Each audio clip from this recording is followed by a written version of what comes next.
and Zine.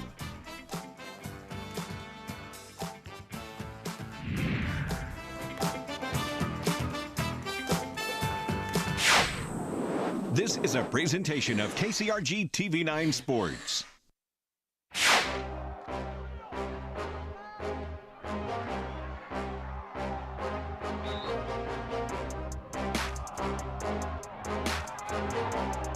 It's Friday Night Lights live, only on KCRG 9.2.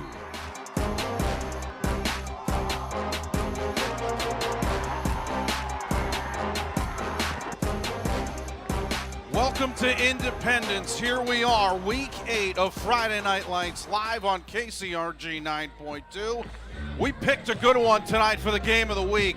What a rivalry we have for you here. The West Delaware Hawks and the Independence Mustangs will face off for, and this is not a typo, the 110th time. I'm Aaron Scheimblum alongside Courtney Axline. Glad to have you along with us wherever you may be watching us from. Courtney, it's as simple as this. There's not an empty seat in either side of the bleachers. It's that kind of feel tonight. It is. You know, both teams are ranked, and I think it's going to be a great game. We've covered a lot of games that have come down to the wire, and I hope tonight is the same thing. Should be that case. At least history would say so. We'll talk more about that, and we'll kick this thing off when we come back. It's kickoff time for the game of the week on 9.2.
Outstanding rendition of our national anthem to get us going here for the opening kickoff for the game of the week on KCRG 9.2. Courtney, before we went to break, we were talking about just how competitive this matchup really is, especially in recent memory. This is about as good as it gets between these two teams. Last two matchups decided by one possession. It's got that kind of feel. It's going to happen again tonight. Yeah, absolutely. You know, I think we're going to see something similar tonight. And, you know, you look at Independence, you look at West Delaware. You know, West Delaware, all of their wins, 15 points minimum. With their wins and their two losses, only 13 points combined in those two losses. Right. So, a pretty good team that we have here. Ultimately, we're talking about a team here Well, really, both of these teams. This is about as even as you can get. Well, we mentioned that this is 109 times that they've already played. Think about this. The record overall, as far as this is concerned, Independence is 50-56 with 3 ties against West Delaware. So technically, it's a 6-game advantage for the visitors, but I don't know how much people are really counting those games in the early 1900s anymore. Point being, we're talking about recent history now, and both these teams have a chance to make history here tonight. Yeah, exactly. You look at the last 10 meetings between these two teams, and West Delaware has won 6, out of the 10. So, again, it's nothing to sneeze at. We're looking at 2 good teams here tonight, and so we'll see how it plays out at the end. Yeah, that's a great point. Meanwhile, you talk about the potential to make history. Well, this is an interesting situation for the head coach on the opposite sideline as far as West Delaware is concerned. This is Ryan King's first time in this rivalry as the head coach. He served as an assistant coach the 3 previous seasons, now getting a chance at the helm. Obviously, they feel pretty good about him, but it's got to feel a little different when you know you're the one in charge. Right, exactly. How many years did he go back looking at, film and, seeing what they have done the last few years and what they need to change and, how far back in the playbook do they need to go? And that's the real question here. How deep in the playbook will these teams go tonight? You see the coin toss there at midfield. It looks like Independence has won the toss. They will defer, meaning West Delaware will start with the ball and will be going from right to left across your screen. Courtney, there's just no other way to shake it. These teams are competitive as far as history goes, and they're competitive as far as what they've done so far this year. Both of these teams are ranked, according to the Iowa High School Athletic Association's RPI, and I'm just glad we get a chance to see it. 2 teams, ranked opponents, here we are and here we go. Yeah, exactly. Looking at Independence too, 50-50, passing, rushing, what are they going to do tonight? And again, give it a first, few downs, first few plays and see, how they're going to go and check out the defense and see what's going to happen. And that is why we play these games. Again, glad to have you along with us here. The game of the week here on KCRG 9.2. Almost every time this year, we've gotten a pretty good game here on Friday nights. Something tells me we just might see the same thing happen again. But that's why we're going to have to play all 48 minutes to figure it out. Again, Courtney Axline, Aaron Scheinblum, very glad to have you with us here tonight. This should be a lot of fun as Christian Timmerman typically will do the kicking for West Delaware, but Independence will have Campbell Schwartz do the kick off to get us going here. The number 9 Mustangs kick it away to the number 14 West Delaware Hawks, and we are underway.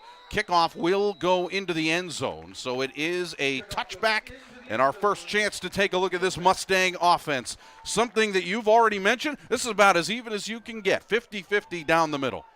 Yeah, exactly. And even when we look at, all of their wins for Independence have been by at least 14 points, and their 2 losses came from Decorah and Wahlert, so again, all good teams that they're playing, and so we'll see what they do tonight. Now, Wahlert obviously leading the district up in Dubuque, but you mentioned it. Both these teams have played Dubuque-Wahlert very competitively. I mean, you talk about a team in West Delaware, it took them to overtime for that before that game ended up. So here we are, now getting a chance to see what these Hawks will do, and they're going to do it at quarterback. You saw the starters there. Brent Yankovic will get us going. Maybe a yard if you want to be generous, up to the 21. And it's as simple as this. Get to know number 1 at quarterback, because this guy, there's a pretty strong likelihood that everything's going to go through him. Right, exactly. Yeah, you see it, with his stats, and you see, how he's going. 61% completion. He's throwing for 863 yards. He's got a good arm, but he also has rushed for 729 yards. They're going to run it on the end around here. This is Jack Cantwell, who will get a few. Cantwell and McCoy Rolling will really kind of mix things up, but there is something you should know about what this team likes to do, and you just saw it. They run the ball almost 2.5 times more than they pass it. They got a lot of confidence in the big guys up front, and they're going to move quickly to the line here on 3rd and 6. Jankovic will take his time looking at the pressure, and then we'll look over to the sideline. Between Jankovic and McCoy Rolling, who is currently not in the backfield, it's Cantwell back there. That's 75% of their carries, but they're going to have to throw it here, and it goes back to Jankovic, ends up catching his own pass, and he's about a yard short. That's about as typical as it gets, right? Right, yeah. That's Jankovic's first catch of the year, by the way, typically because he's the one who's throwing it. How about this one, Courtney? Yeah, he just got his big paw up there and batted it away. Yeah, Brady Kurt was the one who got his hand on it. He's an outstanding player on this defense, has done everything, also has a pick 6 to his credit, despite also playing over at that DN spot. You're going to see him a lot at linebacker as well. 4th and 1, they're going to go for it.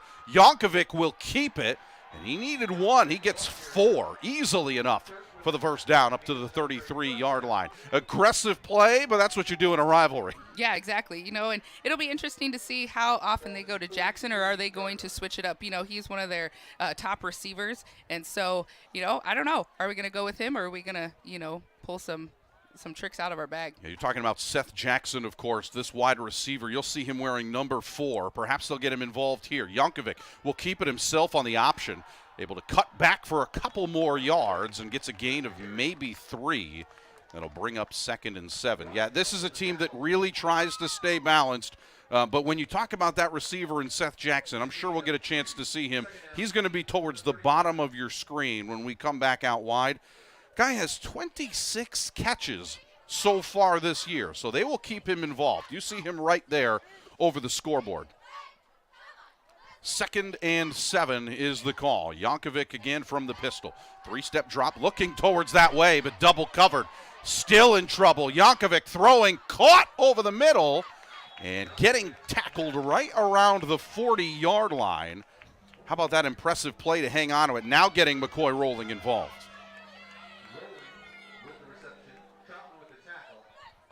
So it'll keep him 2 yards short. So it's a gain of 5 after a couple of completions on this drive, including Jankovic completing one to himself. 3rd and 2, 4 wide receivers once again. They're going to stick with Brent, and he will go right up the middle. Brent with a good job there, and again picks up the first down with his legs, now near midfield, up to the 48. I think it's pretty clear, Courtney, that they like what they can do running the vault. That's what they've done all year. There's a reason this team has done so well this year, but case in point, they're going to run behind those big guys up front. Yeah, exactly. The O-line does a great job of holding back, and, Jankovic does a great job of reading, that defense and taking advantage of those holes that are there. Pretty wild when you think about it as they go here once again on the option, and they keep it with Cantwell. Cantwell is an outstanding back in his own right, averaging almost 13 and a half yards a carry. As you get another look at it, you just watch this defense suffocate him, though. Staying patient and just trying to rip it out at the end. That's Tate Wood, by the way. Tate Wood wearing number 58. He can alternate between 4 and 58. You'll see him contribute on offense as well, but it's a gain of nothing here, 2nd and 10. First time we've seen 3 wide receivers brought to one side. They're on the bottom of your screen. Jankovic looking, throwing, and it's too low this time. Incomplete. First time looking for Jackson and throwing his way. So it is incomplete and brings our first 3rd and long here, Courtney.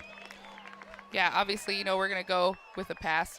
Can't really, I guess you could run it, but most people wouldn't, so we'll see if they can make that completion and keep things rolling. Well, that's the thing is what will they do is because we talked about how much they trust this line. Jaron Funky at left tackle's the small guy. Still weighs 226 pounds. Ball thrown towards the right side. It is incomplete as it ends up going through the hands that time of Rolling again. And that will bring on the punt team for the first time. So a good drive to get us going, but it stalls out right near midfield.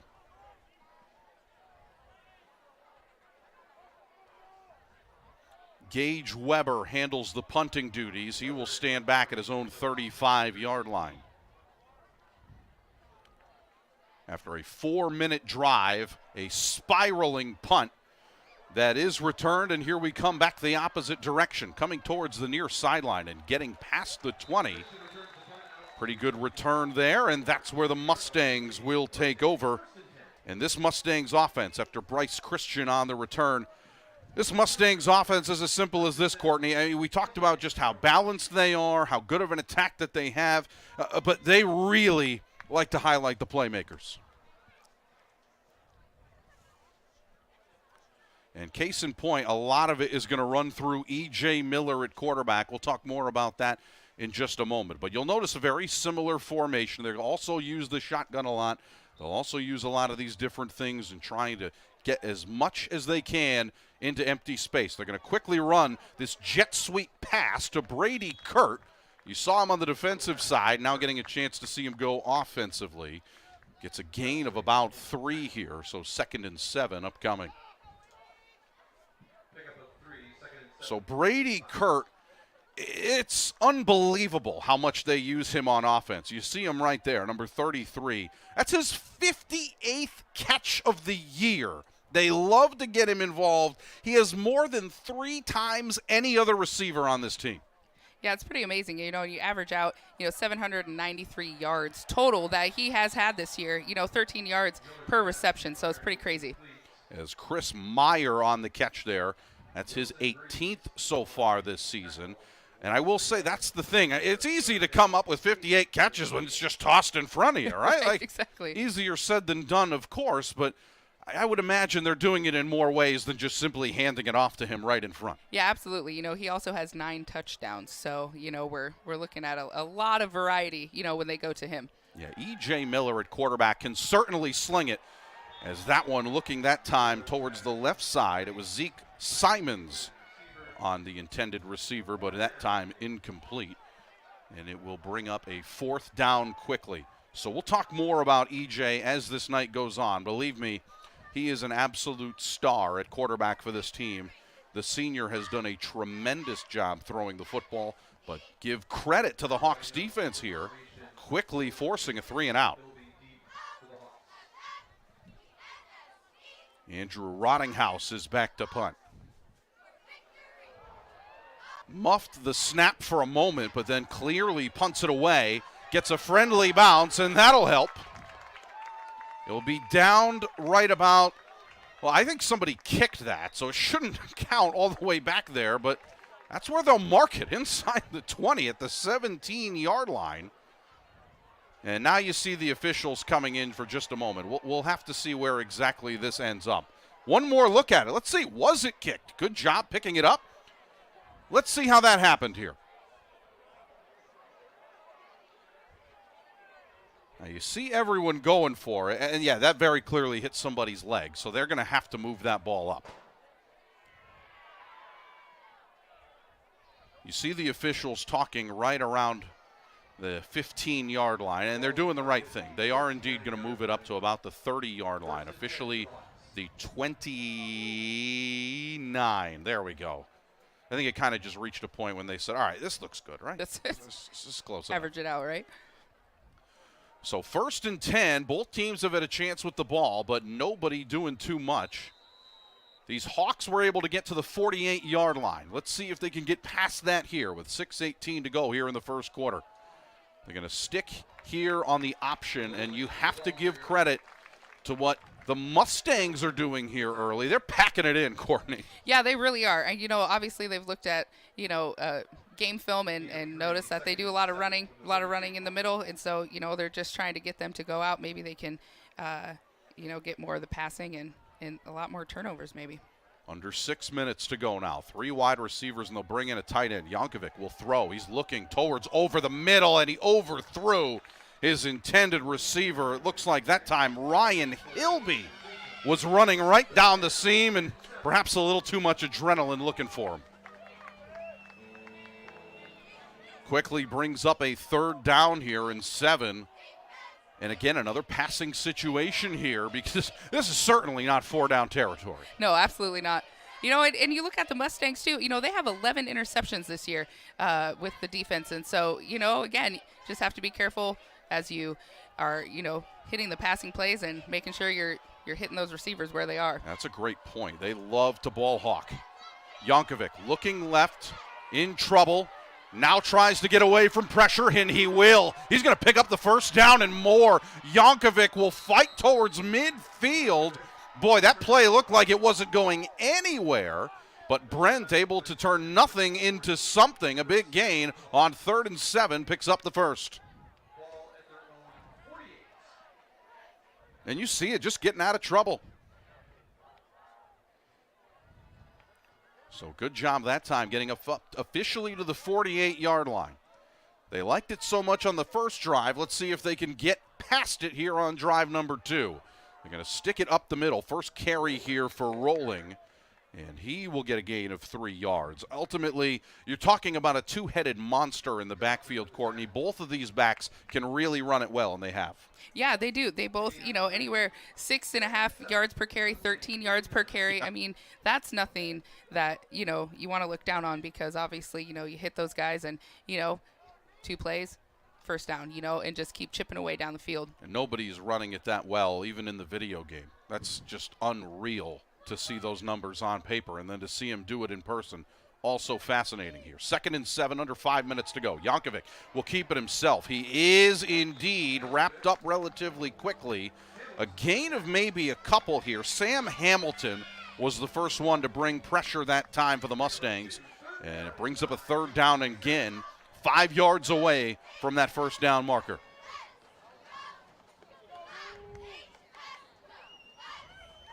Well, one thing has been very clear is that these big bodies up front for the Hawks have indeed moved some people around.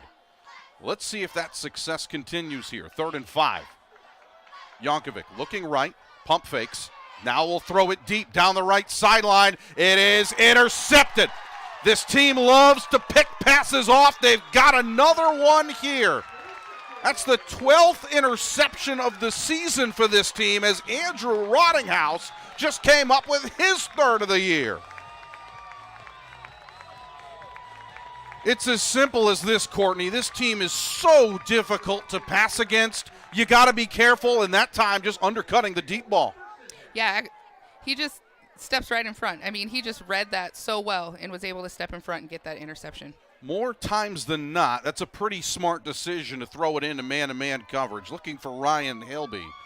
But that time, just a tremendous defensive effort, clearly a point of emphasis for the secondary as they continue to intercept passes left and right. As you take a look at the Independence offense, we were talking before they punted it away about this quarterback here, E.J. Miller. Miller met in the backfield. Absolutely nowhere to go here for Miller. And just like that, he'll lose yardage to get us going here. A loss of about 3. As you take a look at this West Delaware defense, well, it's as simple as this. Let's talk about this defense. This linebacking core, especially Jaron Funky, right near the middle of that list, that's a guy who will really contribute here tonight. Yeah, absolutely. He has 40.5 tackles, 10 for loss, and 4 sacks. So he's a good one to watch tonight. Yeah, clearly finds his way into the backfield, no problem from that middle linebacker spot. 3.5 to go. They're looking left, throwing left. That ball is caught out on the outside. Simons again. They were looking for him. This time they connect. So his first catch here tonight will go for a gain of about maybe 5, 6, depending on where you spot it. We'll call it 5 here and make it 3rd and 8. 3rd down and 8 from the 31. And it's always reassuring when the PA announcer agrees with you. 3 minutes to go here. Still looking for our first points. Let's see what E.J. Miller can do. Rolling to his right. Sidearm throw. Was it caught? The answer is yes. Boy, going down to get it that time. Brady Kirk, his 2nd catch tonight. And this guy's just a magnet with the ball, Courtney. Whee! Oh, I think he caught that for sure. Able to get his hands underneath it. You see the protest that time from Levi Wilson-Breeze, but I don't think he's going to win that one. It's a first down here. You're going to hand it off this time, up the middle, trying to get anything going. It's a gain of 3. First time we've really seen him keep them up the ground as they give it to Juice. A.J. Kittner. First time we've got to see Juice get off and going here. Pick up 3, 2nd and 7 from the 46. Always great when you've got some of these kids with unique nicknames. Yeah, exactly. You just wonder Where did that come from? Yeah. Who thought of that? And He's what- really big into Capri Sun. He's a big guy, really likes those juice pouches. Nothing more exciting than when you get the straw right in the middle of that hole and it just doesn't leak out. It's a big win. Here we are again, second down, 7 yards to go. Throwing deep over the middle. Had a receiver, but a great job in the secondary. That one knocked away. Austin Schneiders says not tonight. Miller's pass intended for Simons is incomplete. Third down. Brings up third down. Boy, you talk about this secondary undercutting routes. That's how you do it. Sometimes just throw the hand up. You could even make the argument perhaps a little underthrown as they were looking for Zeke Simons there, but I'm going to give credit to the defense there. That was really well played. Yeah, absolutely. That was a good read. Third down and 7. Best field position of the night here for the Mustangs. They're going to try and run it here as they keep it with E.J. Miller. He does lead this team running the football. No one has more carries than him. A flag is thrown. Our first flag of the night comes with 1:37 and a yard shy still of the first down.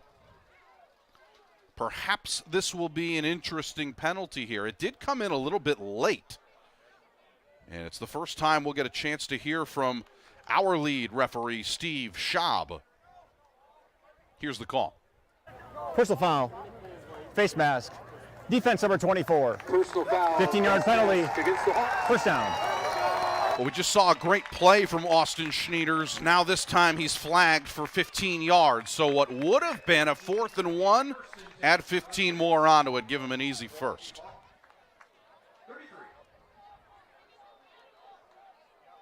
It's as simple as this. When you see guys that can create space the way these teams do, sometimes you try to rip out the ball, you try and grab whatever you can.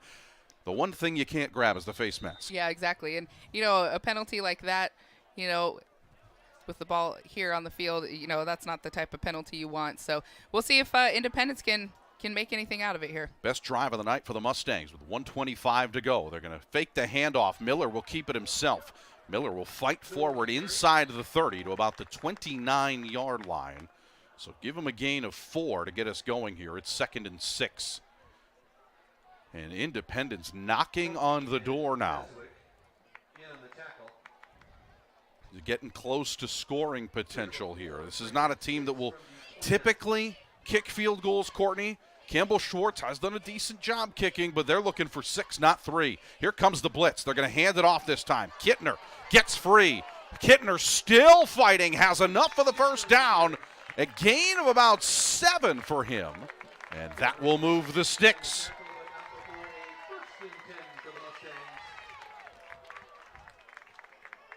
One more look at it, Courtney. You'll see him just fly off that left side. And a good job wrapping up as well. Pretty tremendous. That time rolling. We've called his name a couple of times. Running the ball. Now coming up with a big tackle to stop the man in motion in A.J. Kittner. Here we go. 1st and 10 now. From about the 23-yard line. They send a man in motion here. Rolling out to his right. Miller again. Miller throwing. Has a receiver. That ball caught. Coming close to the end zone. Fighting for the end zone. Is Kittner going to get there? Not tonight. 1 yard short, perhaps, on the forward progress. You think this game means something? I think so, and he did a great job of letting that play develop, just running to the outside and hitting his receiver right when he needs to. Yeah, one more look at it here. I mean, that's what this team can do. They can get into space. That's where they want to be, and then let's fight for it. We've reached the end of the first quarter of play. That's how the first quarter will end. Independence knocking on the door here. At the end of 1, we're still looking for our first points, but we are very close to seeing them. We'll take a break. Getting ready for the second quarter here, still no score. Our featured sponsor tonight is Zeem. Always local, always free. More football. It's the game of the week on 9.2.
Well, here we are. Welcome you back. Started the second quarter and 1 yard away from our first points here tonight. The game of the week on KCRG 9.2. West Delaware nothing. Independence trying to get 6, and they will. E.J. Miller breaks the scoreless tie, and just like that, it's 6-0 Mustangs. Obviously set up by the big pass play, just one play ago to A.J. Kittner, but simple as this, follow your friends. Right. And the O-line does a great job. Again, both teams, their O-line does a great job of making those holes and also giving the quarterbacks time, to let those plays develop. So only 3 seconds gone by here in quarter number 2. Independence gets 6. We'll try and add one more off the foot of Campbell Schwartz.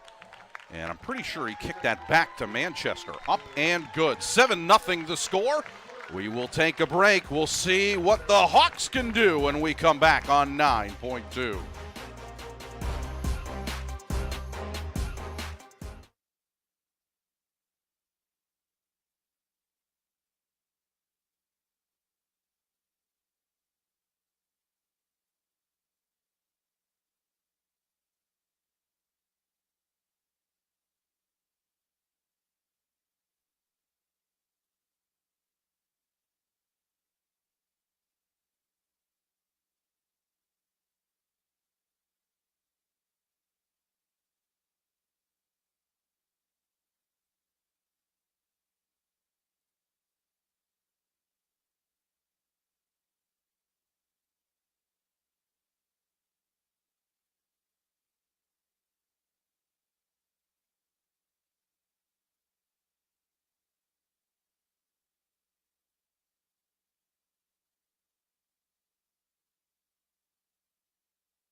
As we welcome you back here to Independence, 7-0 the score.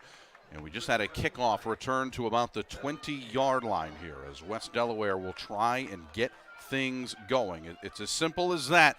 They've had a couple of drives stall out. This time around, they've got to get people moving. That's simple. Yeah, exactly. That score from Independence, does that light the fire that West Delaware needs to come back with a touchdown. Last drive was ended by that interception, a tremendous play by Andrew Rottinghouse, the senior for these Mustangs, coming up with his 3rd pick of the year. Let's see what Brent Yankovic and company have in store on this drive. 1st and 10 from the 21. Yankovic will keep it himself and fights forward close to the 30-yard line. And he's going to be a couple yards shy of the first here. Give him a gain of 8 to start. That's what they're going to have to do. They got a gigantic offensive line. They're going to need to keep using them. Yeah, exactly. And again, as a quarterback, when you're wanting to get down the field quickly, you just, you have an O-line like this and you just say, give me time, right? And they will do it every single time. And some really big guys, including McCoy Payton, weighs nearly 300 pounds at the center position. It's a big boy right there. As they try and run it again, going towards the left side, a flag is thrown in the backfield, and it looks like the ball didn't get any further than the line of scrimmage, but let's see what the call is, as it looks to be against the Hawks. But let's make it official. Holding. Offense number 80. 10-yard penalty from the previous spot. 2nd down. Getting Tate Mormon that time on the hold. That's a tough one there. You hate to see holds, especially when it's happening on the outside with one of your wide receivers. It is a spot foul, so it will move them back 10 yards from where it occurred. That means things are now looking at about 2nd and 12. 3 wide receivers all at the bottom of your screen. They're going to throw a screen pass here. Ryan Hilby again. They continue to go towards Hilby's direction as he comes up with the catch here and comes close to the 1st down, but you'll never believe it. Another flag is thrown here on the play. Let's see what this call is. Holding. Offense number 9. 10-yard penalty from the spot of the foul. Second down. So now it's Keegan Jackson. So one wide receiver called for a hold on the previous play. Here we are again on the opposite side. Another wide receiver is called for a hold. So just when you thought they started with a really good run to get us going here, but since then, back-to-back holding plays, and, well, they're going to have to air it out here when you need chunks of yardage like this.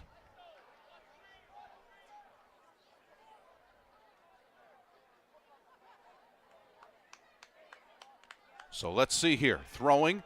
Yankovic instead will keep it himself, fighting forward to about the 20-yard line. Give credit on the tackle especially, as that time Jackson Krogman just simply followed him around, and it will still force a 3rd and long. Watch this pursuit here, Courtney.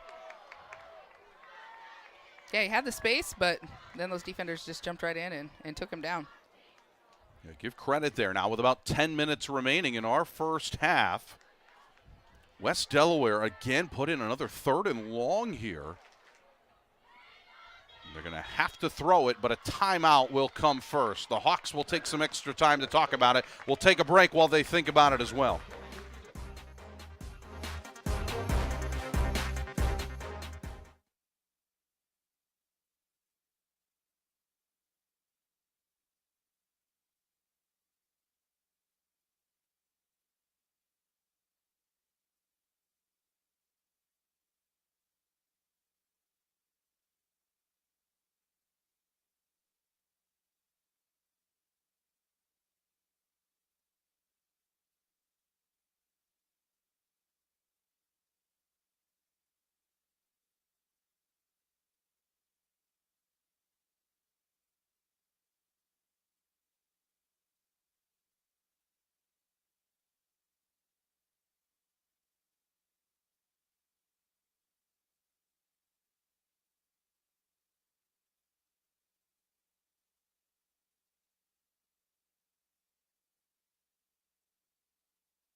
Under 10 minutes to go. It's 3rd and 12. Yankovic looking here for the West Delaware Hawks. Throwing left and nearly intercepted again.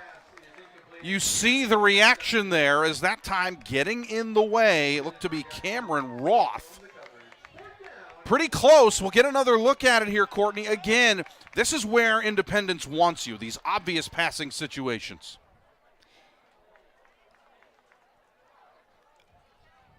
But that time, you're just not able to make the catch. So something going the Hawks' way. I'm sure they would love to see some points go their way as well. Plenty of time, though, with still less than 10 minutes to go in the first half, as they will cleanly punt this one away, and another friendly bounce. It will just simply stop moving at about the 36-yard line, and that is where the Mustangs will take over. Gives us a chance to tell you to tune in every Monday at 6:30 for On Iowa Live here on KCRG 9.2 as Scott Sable, Scott Docterman, and the man himself, the Hawkeye legend, Sweet Lou Montgomery, will get you ready for each football game for the Iowa Hawkeyes. Every week, you can join us over on the southwest side of Cedar Rapids over at Union Station, where we are live, or you can watch it Mondays right here on KCRG 9.2. Here we go quickly. E.J. Miller will get us going with a screen. They're going to send it out wide one more time, and they just continue to ride Brady Kurt. His 3rd catch here in the first half, and something tells me, as if statistics are any indication, Courtney, they really like number 33. Yeah, I think they do. You know, that's his 60th reception, this season, so it's pretty great. At what point is it showing off? I think now. I'm just kidding. 1st and 10 here from about the 47-yard line. They're going to keep it on the run here. A.J. Kittner trying to get loose, but that time can't get any further than the 49-yard line. Still a gain of 4 yards to get us going, and it brings them inside Hawk territory. Well, I think it's safe to say we really expected West Delaware to come out and really be able to push some of these bodies around. They've got a really big front, some really talented linebackers. Independence must have really gotten some extra juice perhaps in the backfield because they are moving bodies as well. 2nd and 6. Miller has it, throwing deep down the near sideline, and just off the fingertips of Zeke Simons, incomplete. Oh, you can see the reaction. It was right there. That's about as close as you can get. Just unable to make the catch. Would have been a guaranteed 6 points, but not this time, Courtney. Yeah, and this is typical for him this year. He only has 18 receptions, but every reception has been on average 25 yards. So that is typical for this Independence team. And when you think about it as well, almost half his catches have also been touchdowns. They really love what he can do for them on the outside. But nonetheless, an incomplete pass makes it 3rd and 6, and we'll see a timeout first for the Mustangs. 8:34 to go. We take a break while they do too. Our featured sponsor is Zeem.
Third and 6, 8:34 to go here. Mustangs trying to keep this drive going. Aaron Scheinblum, Courtney Axline, E.J. Miller moving a couple of people around before making the snap here for these Mustangs. They send Brady Kurt in motion. Play action, rolling to his right, has an option. That ball is off that time to Bryce Christian, but the defense is there and stops him in the backfield. It'll bring up a 4th down. McCoy rolling that time on the play, and that's a big loss there. They lose 2, and it's all about that hot pursuit, Courtney. Yeah, it is. And you wonder with the timeout, did they see something with the defense? And with that timeout, the defense shifted, and we're able to hold them here. Here we are, 4th down. It's just going to be a pooch punt. They showed for a moment that they weren't afraid to at least run from a formation, and how about this? That's going to give them great field position defensively. Meanwhile, it puts the Hawks back at the 10 with 7:51 to go. Well, it gives us a chance to tell you to tune in tomorrow night. What a special night we have in store. So special, bats come out of the screen. Coverage of the Halloween parade coming to you here on KCRG 9.2, coming from the streets of downtown Cedar Rapids. The parade starts at 6:30, so you got 2 options here, or 3 options. You go to the parade at 6:30. You come back, watch it in its entirety right here on KCRG 9.2, starting about 8:30. Or how about this, Courtney? You do both. You could do both. You could do both. Get your candy and then get a chance to watch it all back as you a gain of 1 throw yard your here. candy during the 8:30 at your house. A lot of options.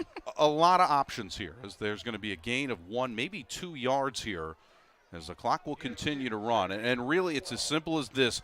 The Hawks really would love to get some momentum going. They've had some good drives that have got them towards midfield, near midfield, just unable to really break past that. And they've just got to start to string together first downs. Yeah, absolutely. And the penalties have not helped, obviously, pushing them back. And so hopefully they can stay penalty free and chip it away down the field. 2nd and 8 here. Yankovic looking to throw towards the left side. That ball is fit through the window. Caught by Seth Jackson up to the 35-yard line. That is the definition of threading the needle. Brent Yankovic.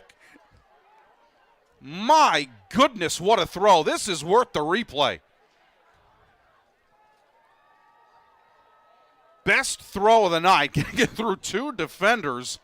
And up to the 35-yard, that's exactly what they needed. So let's see if they can continue something here from their own 35-yard line. Again, they bunched 3 wide receivers towards that bottom half of your screen. They're just going to hand it off this time. Fighting forward. McCoy rolling. And he will get past the 40 here, maybe to the 41. A gain of 6. Sometimes that's just what you need. You just need to see something go your way. Yeah, exactly. Again, you get 6, you get 6. We got the first down, so again, it doesn't have to be anything super spectacular, but just chip away on down the field. Well, now that they finally got their leading receiver and Seth Jackson involved, let's see if they continue to go the way of number 4 in the passing game. 2nd and 4 upcoming. Same formation from a play ago. Brent Yankovic will keep it himself. Yankovic fighting forward inside Mustang territory up to the 46-yard line. Now they're feeling pretty good after a gain of 11.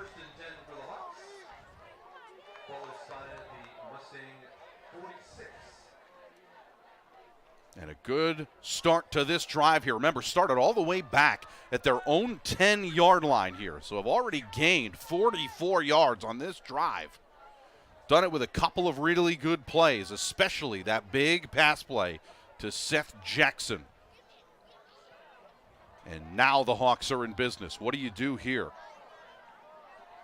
West Delaware bringing out, again, sticking with this 3 wide receiver look, but they move one to the top. They're going to stick with a run here as this one will go to about the 42-yard line, maybe the 43, depending on the spot. That's where they'll put him. It's a gain of 3.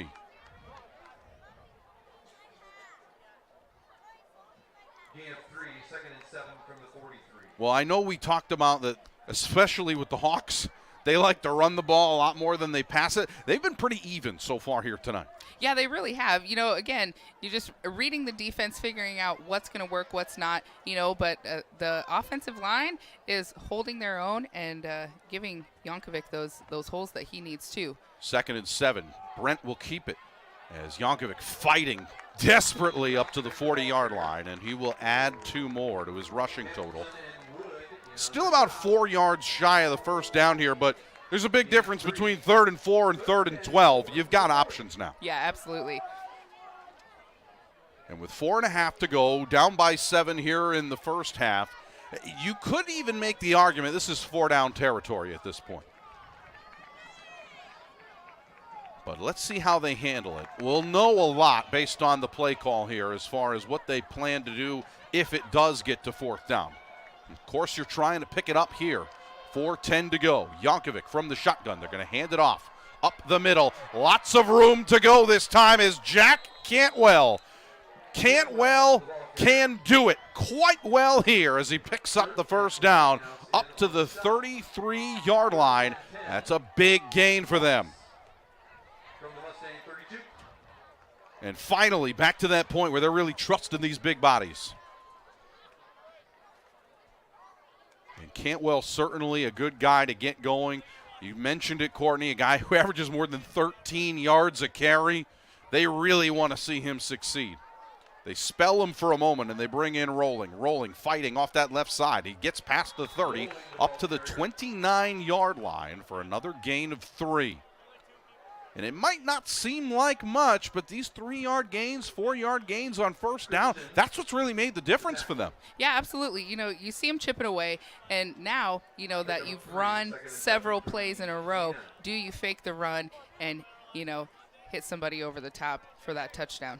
Well, now the question is, where do you go from here? Like what you were talking about, Courtney, here we are, 4 wide receivers again. 3 minutes to go. Yankovic, play action. They're going to set up a screen, throw it out wide this time. Hilby's got it. And Hilby comes close to the first down, but they're going to say he was out of bounds before getting there by maybe a yard, not much. And it is indeed 3rd down and 1. So good to see the passing game get going. Of course, now that's 5 completions for Yankovic here on the night. One of them weirdly to himself, by the way. That is true. Got to make sure we include that. That's something I'm sure he's going to remember for a while. Nonetheless, 3rd and 1. 2:54 to go. They're going to do it from that far hash mark. First time we've seen them in I formation here tonight. It's a little bit of an option play. Yankovic faked it to the up back and kept it himself. Inside the red zone we go. First down. The tacklers.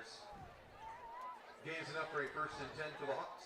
Everybody follows this first guy, Courtney. Yeah, it's exactly what you want to do. You know, they think you're going down the middle, you know, to get that 1 yard, but then take it out to the outside. Clock will continue to run here as it gets us a new set of downs. First time in the red zone here for the West Delaware Hawks. Ranked number 14, according to the Iowa High School Athletic Association's RPI index. The game of the week here, 2.5 to go. They're going to set up a screen again. They stick with Hilby. Hilby is just finding ways to get these yards. Comes up with his third catch. Came in tonight with 14 of them, but they're using him a lot here. Pick up 3, 2nd and 7 from the 14. So 2nd and 7 now upcoming. Sticking with this tradition, just these solid short gains. That's really what it's been about. Here we go again. They bunch 3 wide receivers to the top. Jankovic going to try and keep it himself. He is met in the backfield. That time the defense was all over it. Cameron Roth, the first one to apply the pressure. Gain of nothing. Watch this again. Just jump in the gap. Hello. Watch him just get pushed back. Cale Troutman, by the way, was also in on that tackle. He was one of the first guys there. Give credit where credit is due. Yeah, and both of those guys, Troutman has 38 tackles this season, and Roth has 49. So those are go-to defensive players there, but doing their job. Here we go, 3rd and 7. This is a big one here with 1:40 to go. They're going to run this jet sweep pass, trying anything to get going, fighting forward here. Hilby again. He's stopped around the 11-yard line, maybe even the 10. That's where they'll put it. Now it's decision time because you could easily take 3 points here. Not a team that typically will kick field goals. Matter of fact, they haven't done it all year. That's what I was just going to say. Yeah, they haven't done it all year, but it doesn't mean they can't. But again, you know, what do you want to have when you head into the locker room? Obviously points, but if you can hit a touchdown, then that is obviously preferred. Well, here we go. It's going to be a big backfield here. Jankovic was under center, and they will call a timeout first. While they take a timeout, so will we. Big decision upcoming.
Fourth down and 3 from the 10. 4th down and 3. Chance for the Hawks from West Delaware to come away with points here. They need at least 3 yards to keep this drive going, but we will first see a timeout called this time by Independence. Perhaps taking a look. They did change the formation a little bit on the West Delaware side, so not taking any chances is Independence. They call timeout. Gives us a chance to tell you next Thursday night you can catch more high school football coverage here on KCRG 9.2. Back to Kingston Stadium we go as Ankeny will take on Cedar Rapids, Washington. Our coverage will start at 7 o'clock right here on KCRG 9.2. Washington's had a pretty entertaining team so far this year, so that should be fun to see them take on Ankeny on Thursday night. Hard to believe we're coming towards the end of this football season already for us here on 9.2. That's no reason to be on your phone. Yeah, the football game. It's 7-0. There's 2 of them on their phone. You know, the times have changed. They really This is a classic back in my day moment. I should be hanging out with the DJ in the booth as we've slowly but surely been moving back 40 plus years with this music. 4th down and 3. Let's get back to football here. 4 wide receivers. 2 of them over the top of your screen. 2 of them at the bottom. More like left and right at this point based on where the field is. They send a man in motion. That's Hayden Schulte. Yankovic will keep it. Yankovic, men in the backfield, and it's brought down at the line of scrimmage. Tate Wood brought the lumber. It's a turnover on downs. That is crazy. I mean, this guy, you talk about tackles, 73 tackles this year. That is insane. Just finds a way to make plays. Here he is again, untouched and wrapping up. A big stop for the Mustangs. And with 48 seconds to go, the Hawks are turned away. They quickly came to the sideline just to get on the same page. I'm sure at this point, you're probably thinking to yourself, just do not turn the ball over.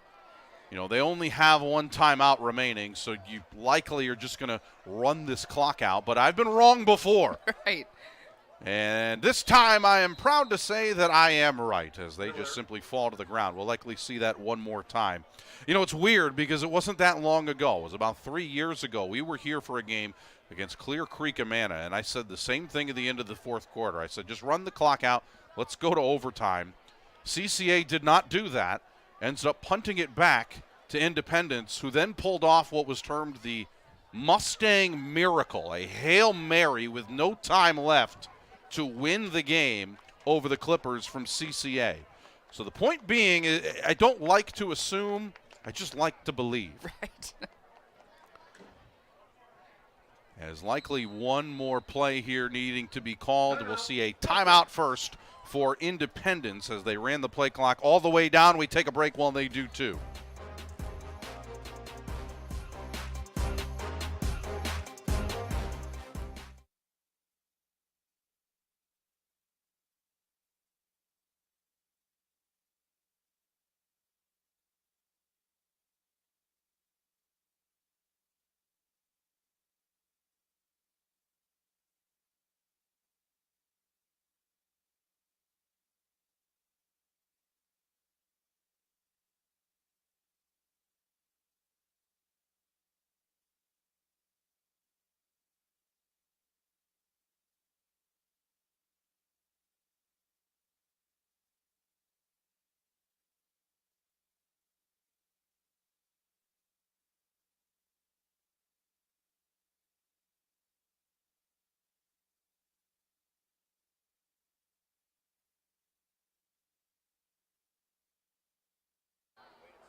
As we welcome you back here to Independence to watch a 4-second flop on the ground. As E.J. Miller not wasting any time and getting us to halftime. Probably one of the more exciting 7-0 games you would have ever seen. But that's exactly what we have here for our game of the week on KCRG 9.2. It's the Mustangs up at home over their rivals, these West Delaware Hawks. A matchup of ranked teams has been fun so far. We take a break. When we come back, we break it all down. Our featured sponsor tonight is Zeem. Always local, always free. First half and halftime after this on 9.2.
Fall is finally in the air. That has been the case the last couple of games we've done here on KCRG 9.2. Hard to get more festive than that, though, here, as we are just in Independence. 7-0 the score as the home team, the Mustangs, have that lead. Take a look at the halftime highlights here.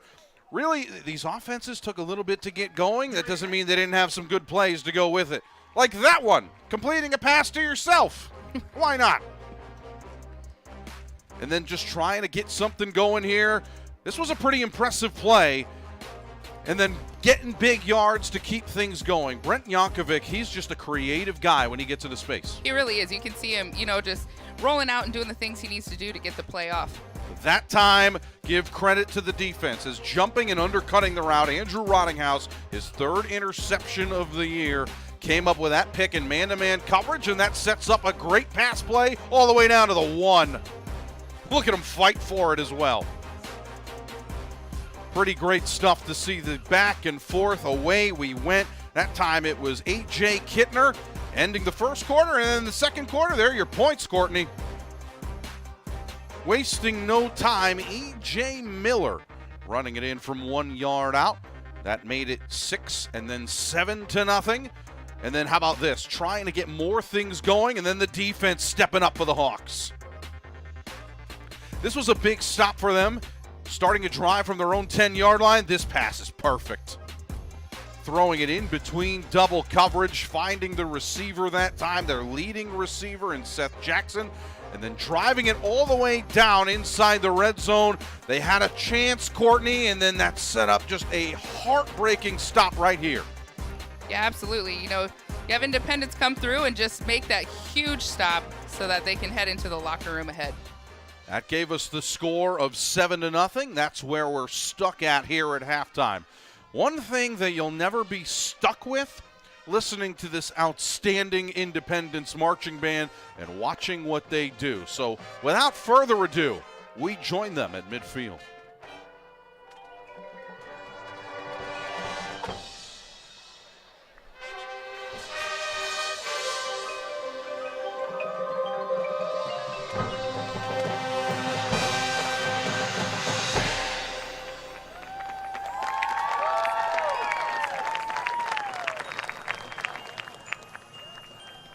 Freedom of the open air and soaring through the sky is part of me.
flowing through my fingers. The gurgling of a brook. The serene peace is part of me.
The heat of a blazing fire lighting up the night is part of me.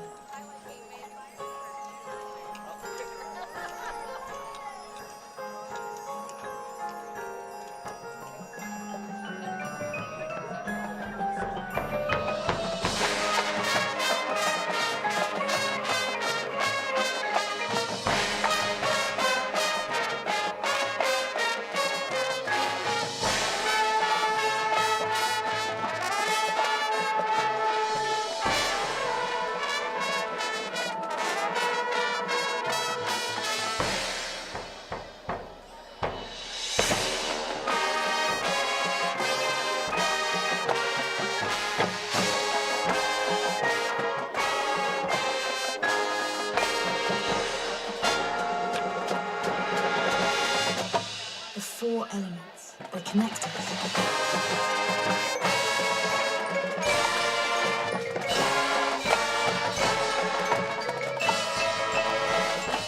And they are a part of me.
Welcome back to Independence. You know, we were talking over the break there. You got a chance to hear from this Independence marching band. I don't know how they do it. I don't either. I don't know how they do it. There's a reason they're so good at it. It's just tremendous to watch that. Everybody in step, even as they're leaving the field. I'm, again, just so impressed. And speaking of things to be impressed by, it's certainly not surprising, but still is impressive. Again, you see both sides, both sets of bleachers. There is not a lot of room to wiggle. You see people getting up, stretching their legs a little bit, perhaps getting a little bit of a snack from the concession stand. But it's as simple as this. It's tough to find any sort of room. There's a couple of people standing in the back as well. That is commitment. That is. You know, it's a huge rivalry between these two, and, you know, some playoff hopes on the line tonight, too, depending on, you know, do we win, do we lose, and how are we ranked after tonight? So, you know, again, good game so far, but we'll see what happens the second half. And that's really the question here. What is to come? So Independence, you saw them pretty content going ahead and just falling to the ground with about 45 seconds remaining in our first half. That's because they're going to get the ball back. And really, this is a big opportunity for the Mustangs. Both of these teams, it's kind of a tale of two, right? Independence has not run the ball very well. Right. However, West Delaware has. Where Independence has had success is airing it out. A couple of really good opportunities. One almost touchdown, but then finding some gaps, making some space, and really it's a matter of PYP. Which team is going to get that poison to go through? Yeah, exactly. You know, and, you know, the defensive – both sides of the defense have been great tonight. You know, you see West Delaware with some costly holding penalties, you know, even. And so, you know, we'll see what adjustments they make, both teams, as they come out in the second half and see what happens. What do you want to see as far as these teams are concerned? Let's start with Independence. They'll get the ball first. What do you want to see them come out and do here the moment they get the ball? Yeah, you know, I think you got to go in the air. I think you have to, you know, really get it to the end zone so that you can really come ahead 2 scores, so that, you know, West Delaware just really has to battle back. And meanwhile, West Delaware is going to get that chance. Obviously, you would want to see him come up with a defensive stop if you're really trying to get back into it, but really, where do you see? Because they've had some really good success running the ball. Yankovic already 70 yards in the first half on the ground. Yeah, absolutely. You know, he has had a great game so far. You know, and if Indy can't stop you, then I guess you just keep doing it, right? You know, if it ain't broke, don't fix it. And so, you know, we'll see what West Delaware does. But I think, you know, they've had a great running game the first half, so I think they'll stick with that. Their offensive line has certainly had the mentality, just like the DJ here in Independence. Follow me into the jungle. Perhaps we'll see exactly that when we get going here in the second half. We will take a break. When we come back, we'll kick this thing off to get us going here. Our featured sponsor is Zeem. Always local, always free. Our game of the week on KCRG 9.2 continues after this.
As you can see, we are feeling festive here in the spirit of fall on KCRG 9.2. Our game of the week continues here. Start of the second half. Aaron Scheinblum, Courtney Exline, and glad to have you along with us here for the game of the week for Friday Night Lights Live on KCRG 9.2. Mustangs will start things from the 5. Brady Kurt will return to about the 20, maybe the 21-yard line if everyone's feeling nice. And that is where the Mustangs will begin. Well, we had a chance to talk about it right as we were coming into halftime, coming out, getting ready for the second half. Really, this is a team right now, as far as the Mustangs is concerned, let's just put it bluntly. They've not run the ball well, but they have had success airing it out. Perhaps they'll do a little bit more of that because that's where they're really finding big opportunities to gain yards. Yeah, absolutely. And like we've talked about before, the offensive line has done a great job of holding and giving the quarterback good time to be able to air those out. Well, case in point there, as they try and start with the run and getting thrown back quickly, was A.J. Kittner. He gets a gain of 2 to get us going here with the start of the second half. And really, you know, this is one of the nice things about being here at Independence is they really keep tabs of everything as it is happening. I mean, really, we're talking about a team right now that has a combined 23 yards rushing, Courtney. Yeah, that's not what you want to see, you know. So, again, head to the air and see what happens. Well, that's one way to do it. Back to the jet sweep as they go to Brady Kurt again. That's something they did early on in the first half. Here they are going back to it in the second half, and certainly that's one way to get your leading receiver involved as Kurt comes up with his 4th catch of the night. Only a gain of 2, though, and forces a pretty obvious passing situation on 3rd and 6.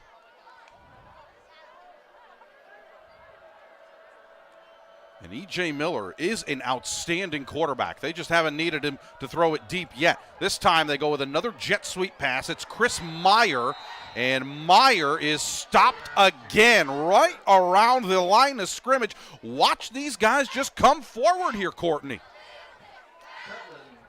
Yeah, they just crush it. You know, obviously in the locker room, we had some talks, right, about the defense and holding them here, you know, this first go-around, and so that's what they did. So we'll see if they can capitalize on this. Owen Petlin will get credit for the tackle, but it was a couple of different Hawks that got in the way to slow him down. So it's a gain of nothing and forces a quick 3 and out. Give credit here to this Hawk defense, and they're bringing everybody up front. 10 guys were trying to pursue a block. Awfully close to getting one that time, but unable to as the fair catch is called for at the 41-yard line by Ryan Hilby. And that is where the Hawks will take over. I also want to give credit, by the way, I don't know if you saw Jax Miller coming in. He nearly came without a couple steps from getting a block there. Right. So on the fair catch, they're officially going to put it at the 43-yard line. So a couple yards of a benefit here for the Hawks. They have not started in field position this good so far tonight. So perhaps this a good omen for them as they get ready. Sticking with this 4 wide receiver look, the senior quarterback, Brent Yankovic, again working from the shotgun. They're going to hand it off this time. Matt McCoy rolling into Independence territory up to the 41-yard line and has the first down. That's a big run for them. Rolling, who averages about 6.5 yards a carry coming into tonight. This is what they need to do. Finding the hole, getting the gaps, and just running forward. That's a really big gain as they're able to get all the way down to the 41-yard line of Independence. So they were at their own 43, move them up about 15 yards and a new set of downs on one play. Yankovic, again, 2 wide to the left, 2 wide to the right. They send Hilby in motion. They will fake it to Hilby, and he is wrapped up right around the line of scrimmage. Wasting no time getting to him. Sam Hamilton on the tackle. A gain of nothing.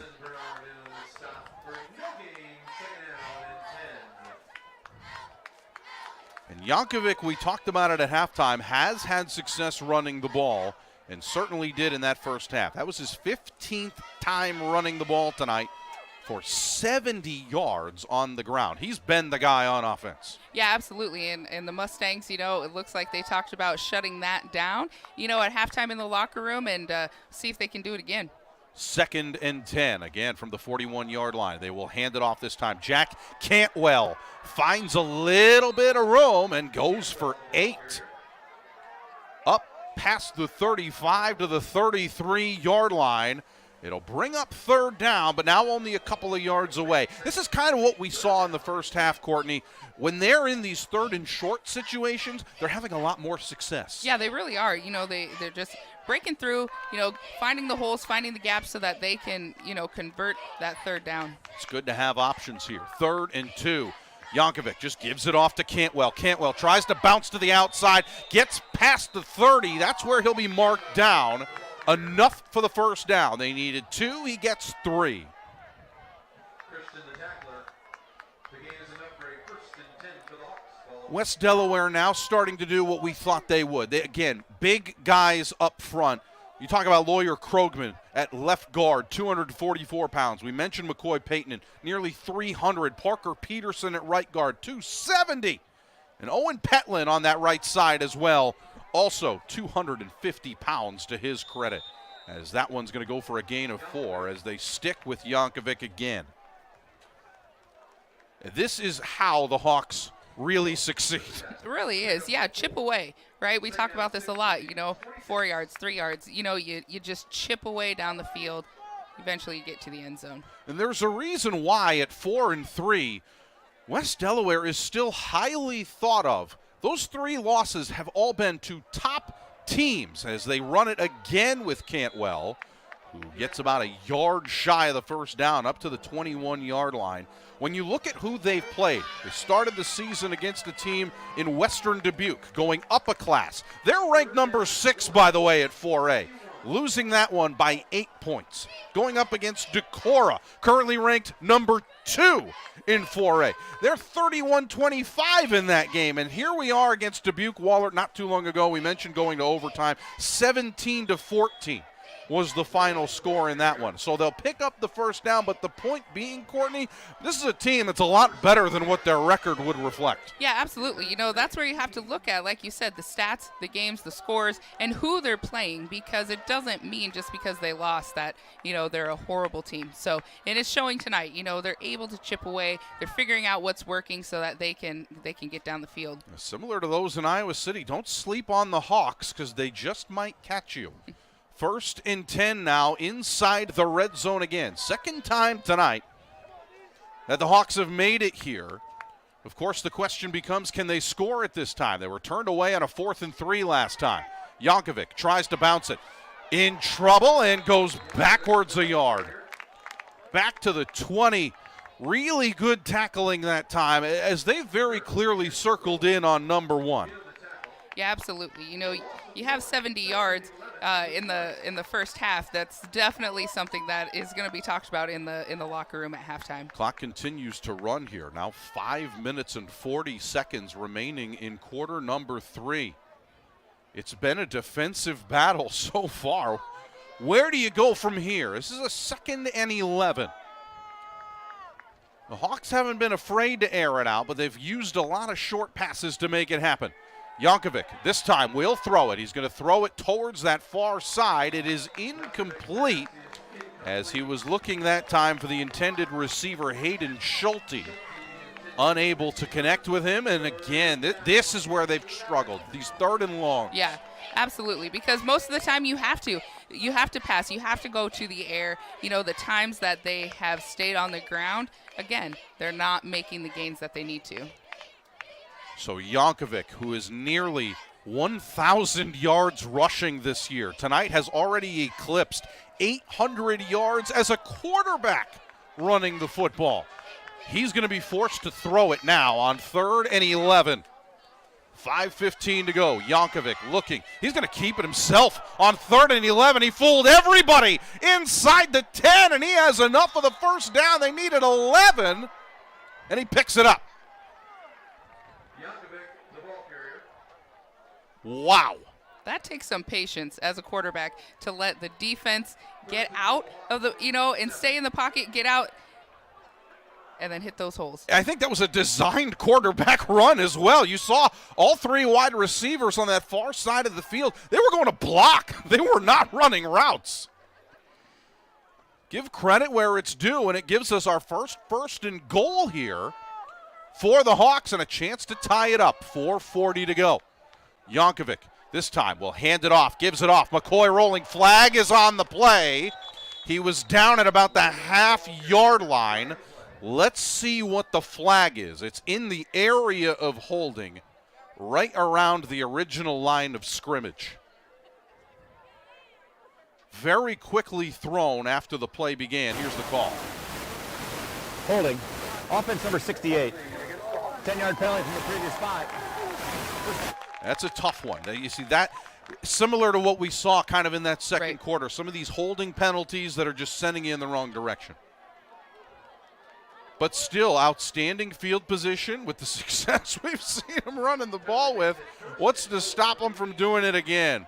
So first and goal here from the unconventional spot of the 18-yard line.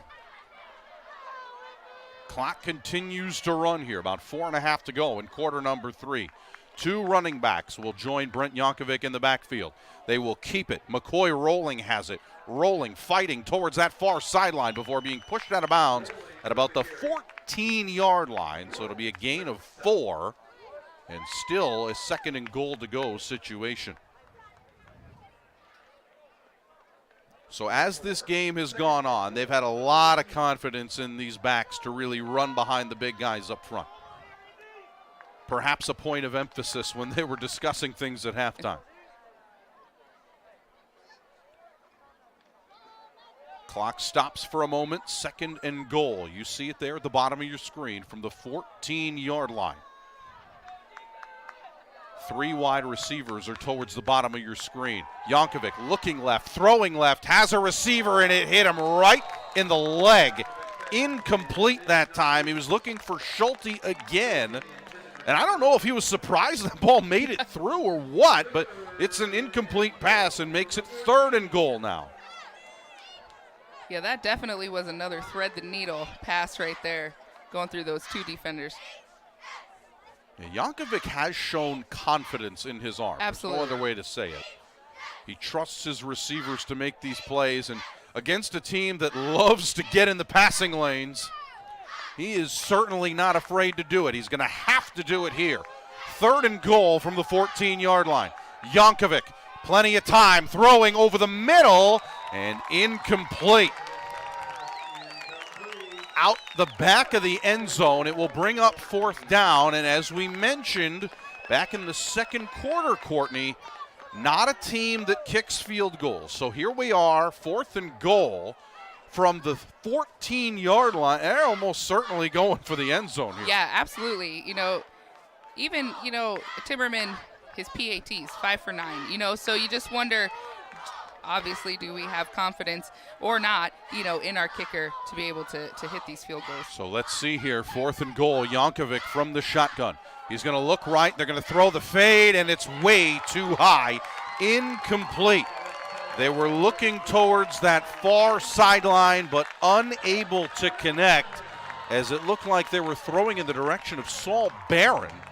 But no connection this time, and it will be a turnover on downs again. 2 trips to the red zone for these Hawks, 2 times turned away. Yeah, absolutely. That has to give the Indy defense, just that fire again, as we go. And we look at, possession time too. West Delaware had the ball for quite a long time. So, again, if they can hold Indy, get the ball back, what are we looking at as far as time goes for the next possession? Start with a rollout for Miller. Miller has a receiver. That ball caught by Bryce Christian. Christian stays in bounds. Some clever footwork up to the 40, and a flag comes flying.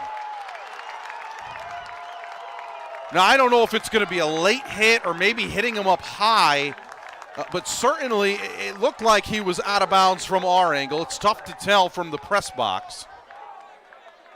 So perhaps we'll get another look, but this may be an extra 15 yards tacked on. Certainly worth the conversation.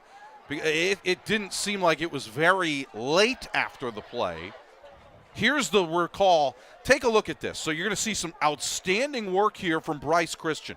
able to stay in bounds. By the way, you're not missing anything on the field. They're still having this conversation to make sure there is indeed not a late hit. Christian gets by another tackler, fighting forward, and that is a big hit. I think the question becomes now, is it because you saw him out of bounds making the hit? Jaron Funky was already positioned out of bounds and came and laid a big hit. I'm not the official. Here's the call. After the play was over, personal foul, late hit out of bounds. Defense number 53. 15-yard penalty. First down. So it is indeed for that late hit. I think what makes it so rough is that you very clearly saw Jaron Funky already out of bounds and then making the hit while already being clearly established out of bounds. Add 15 yards onto it. It was a big hit regardless, but a bigger play now for Independence. Yeah, absolutely. You just wonder if that was more of an emotional, right, a hit there. E.J. Miller trying to control his emotions, throws one over the middle, nearly caught by Brady Kurt.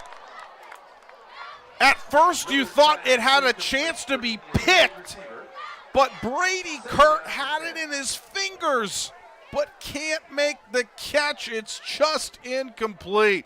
Boy, they went for the home run, Courtney, and were that close. They did. He even bobbled it at the end, and I thought he was going to come up with it, but unfortunately he did not. Look at that. You saw also, so close. Austin Schneiders even had a chance to get a hand on it defensively. So now they're just going to stick with a run. Good run here from A.J. Kittner.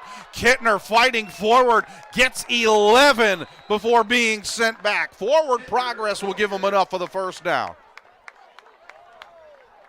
So even after the incomplete pass, Independence keeping momentum. The Mustangs galloping in bunches right now. As the clock continues to run with about 3 minutes and 15 seconds remaining here in quarter number 3.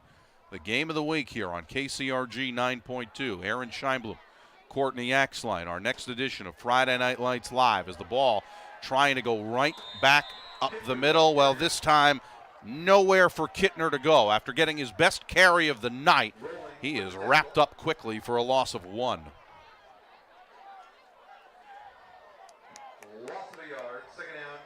So 2nd and 11 now to come as the Mustangs, just when you thought things were going their way, good job by the defense to get in the way. Let's see if they can stop momentum here. 2nd and 11, a roll out for Miller. Miller looking towards this near sideline, getting his hands underneath it. It's a catch by Bryce Christian. Christian finally getting a catch here. As now with about 2.5 to go, still about 3 yards short of the first down. They have made some really good catches tonight, Courtney. They really have. Even in the first quarter, there was another one that was almost exactly the same play, same reception. Yeah, they've really, a couple of times here tonight, gotten their hands under the ball just when you thought it wasn't possible. Christian's 3rd catch of the night, by the way. They try and run it off the left side. They need a yard. Maybe not. I think they got the first down.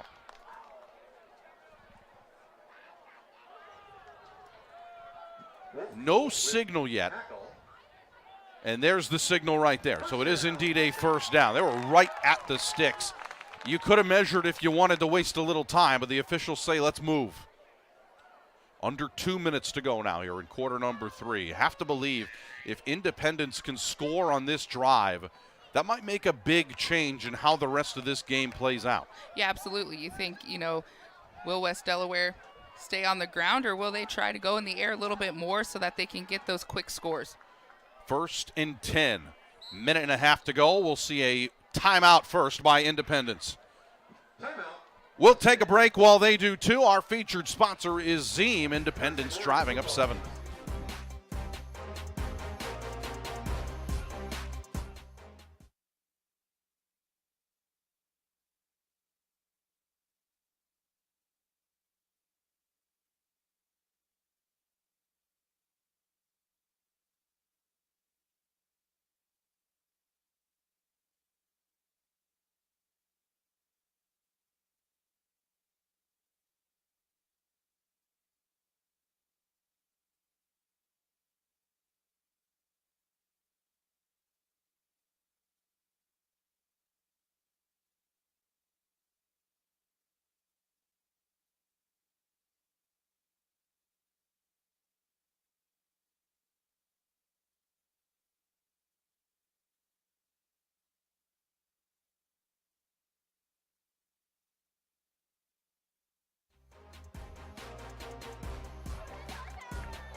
Minute and a half to go here in quarter number 3. 1st and 10 from the 23-yard line for the Independence Mustangs, and a chance to double their lead if they can find the end zone again.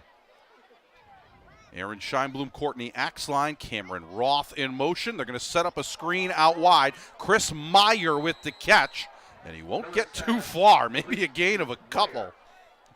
2nd and 8 to follow. As Meyer will come up with his 3rd catch. And boy, while he has caught the ball, they've run the screen to him a few times. He's sitting at a solid 3 catches for 1 yard here tonight. Reliable receiver, but give credit to the defense for just absolutely following him. Under a minute to go here.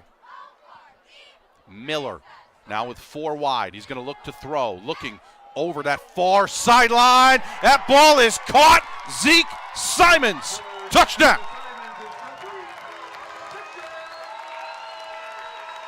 21 yards away. They just ran that corner route, Courtney. That's what they call the flag. Run towards the corner, and E.J. Miller loves it. Looks like they caught him in a little bit of man-to-man. And you see it just getting turned around that time as they were trying to work it, but give credit, working towards that back of the end zone. It was Levi Wilson Breeze in the coverage, but sometimes he's their deep threat. Zeke Simons is that guy. His 9th touchdown catch of the year, but the extra point may open the door. It is no good. 13-0 to score. 47 seconds left in the 3rd quarter.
Welcome back here to Independence as here we are, a kickoff return going quite far here for West Delaware. That's the response they needed. Gage Weber on the return after giving up the touchdown.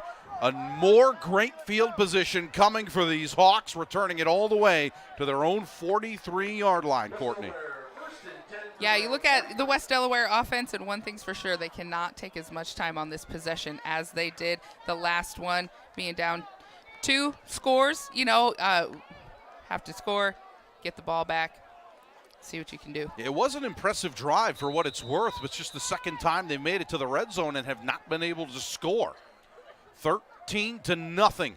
Have to come up with points here if you're the Hawks. They're going to run it off the right side. Rolling's got it. Rolling inside Independence territory. Spins a couple of times up to the 42-yard line. Just rolling along, perhaps. Have to love the tenacity here. Just watch him keep going.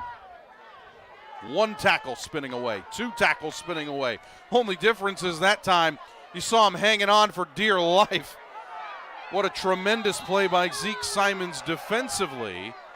As another good run here up to the 35-yard line, but we have an injured player down on the field here for the Mustangs.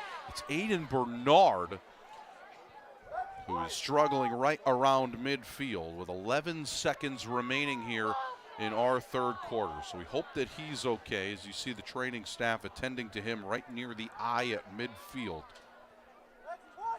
So while the trainers attend to him and the coaches as well check in and make sure that their senior defensive end is okay, it gives us a chance to tell you to tune in Wednesday night at 6:30 for Hawk Talk with Kirk Ferentz, as Coach and Gary Dolphin will get you ready for every upcoming game.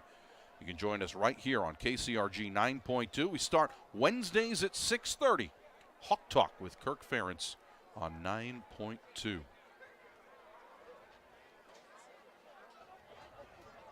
So as West Delaware was getting a drive going together, temporarily halted for a moment as Aiden Bernard, and he very clearly seemed to be in pain as he immediately went to the ground, and you saw him punch the turf in frustration. So we hope the senior is okay, and he is a very good player, but obviously, as is the case whenever you see these, you just want to make sure that the person is okay. Forget about the player for a moment. You want to make sure that he's okay as well. We'll take a break while the staff attends to him.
As we welcome you back here to Independence, still 11 seconds remaining here in our third quarter. Good field position still for these West Delaware Hawks, all the way up to the 35-yard line of the number 9 ranked Independence Mustangs. Really good matchup we've seen so far. Temporarily halted as the senior Aiden Bernard is currently down and injured right near midfield. So while the staff continues to attend to him, we want to remind you this is not the only game that we've got here on KCRG across our coverage. How do I mean that? Well, you can always join us for Friday Night Lights End Zone. So here's how it works. Join in for the 10 o'clock news tonight right after our game. You're going to head over to KCRG TV 9, enjoy that, and you'll see Scott and the sports team do a tremendous job everywhere getting coverage. Great to see that as well. So you can join us right about 10 o'clock over on KCRG TV 9. And also great to see, how about this, Aiden Bernard getting supported from his teammates coming off the field. So we hope that he is okay, as it looks like they've immediately put his foot or leg in some sort of cast as he will make his way towards the training staff. And now we have to get ready to resume play here. Both of these teams, 11 seconds still remaining here in our third quarter. They're going to stick with the running game, going off towards that right side and rolling again. Has enough for the first down up to the 30. And that is how our third quarter will end. We will change sides of the field here and get ready for the fourth quarter. Well, it's as simple as this. West Delaware needs to put points on the board because time is running out. Independence up 13-0. Our featured sponsor is Zeem. Always local, always free. Fourth quarter of the game of the week on 9-2 after this.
Start of the fourth quarter, Aaron Scheinblum, Courtney Axline, Jack Cantwell starts the drive here in the fourth quarter with a gain of 8 yards up to the 22-yard line. Jack Cantwell. Between him, Rolling, Yankovic, they are running the ball well. They just need points to show for it, Courtney. Yeah, absolutely. You know, again, you come out, you figure out what the defense is doing and what they're not, and then are you able to just capitalize on that and get the ball in the end zone? This is where the Mustang defense has been its best, right near the red area. Here we go, 2nd and 2. Yankovic will keep it himself. Yankovic bouncing to the outside, gets hit but has enough for the first down, up to about the 17-yard line. That was a pretty good defensive effort, but it's still enough to move the sticks. And for the third time tonight, these Hawks are in the red zone. For the Hawks, ball is now at the 17. So here we go. You have to believe at this point in the game, with 11 minutes remaining in this one and a 13-0 score, points here are a necessity for the West Delaware Hawks. Ranked number 14 in 3A. They're going to keep it up the middle. Jack Cantwell. Cantwell up to the 10 before being ripped down. Gain of about 6, maybe even 7, depending on where they spot this. I think they're going to give up 6, so we'll call it 2nd and 4. Pick up a 6, 2nd and 4 from the 11. You love that. It's the second time tonight we've gotten reassurance from the PA announcer. That just makes me feel so much better.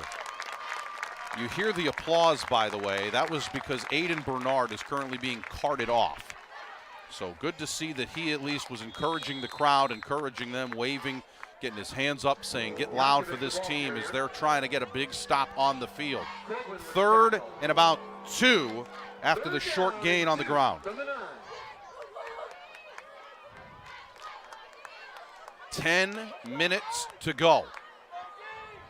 Well, we talked about how this is where Independence has been at their best defensively. West Delaware is going to need to stop that from repeating itself. 3 wide receivers. Yankovic going to run behind his blockers. Tries to bounce it to the outside, and he's brought down in the backfield. Cale Troutman followed him the moment he tried to cut it back, Courtney, and just said, you're not going anywhere. Yeah, they have been amazing, the defense, you know, in the red zone. They have not let anything through. And so hopefully they can do this on the 4th down here and get the ball back. 3rd time down in the red area that West Delaware is staring a 4th down in the face. It's a 4th and a long 4. Yankovic has McCoy Rolling standing to his left. They're going to give it to Rolling. Rolling off the right side up to about the 9-yard line, maybe even the 8. It's still not enough. For the 3rd time tonight, a turnover on downs that close to the end zone.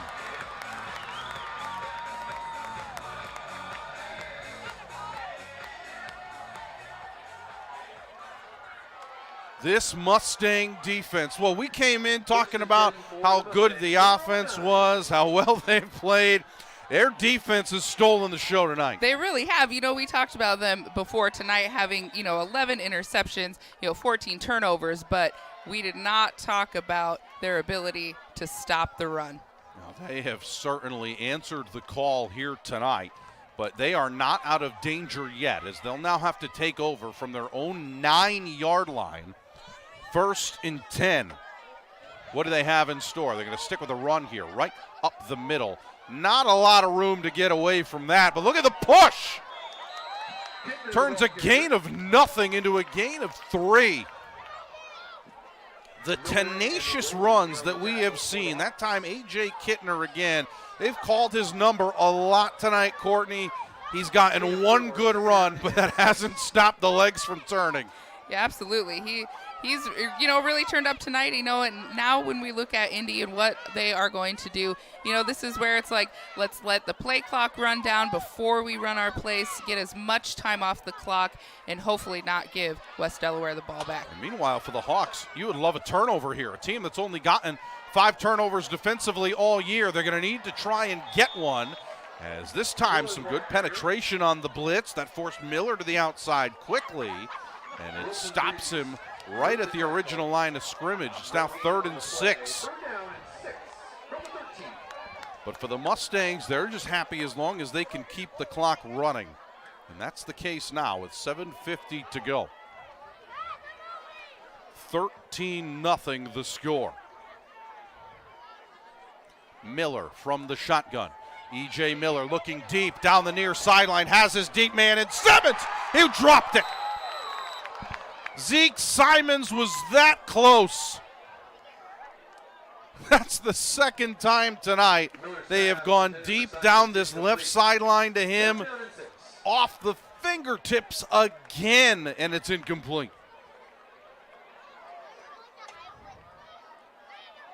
So it will force the punt, and it should give these Hawks really good field position here.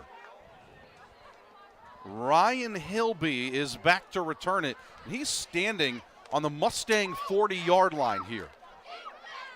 They bring some pressure. The punt is high arcing and fair caught at about the 41-yard line. They'll mark it at about the 41.5.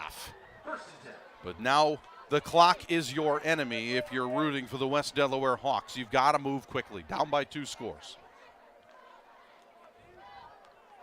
So what does head coach Ryan King, his first time at the helm in this rivalry, the 110th time Independence and West Delaware have gone up against each other. 4 wides again. They're going to set up a screen. Back to Hilby we go. Hilby has run this play a few times. Uses some clever footwork and splits the difference for a gain of about 5.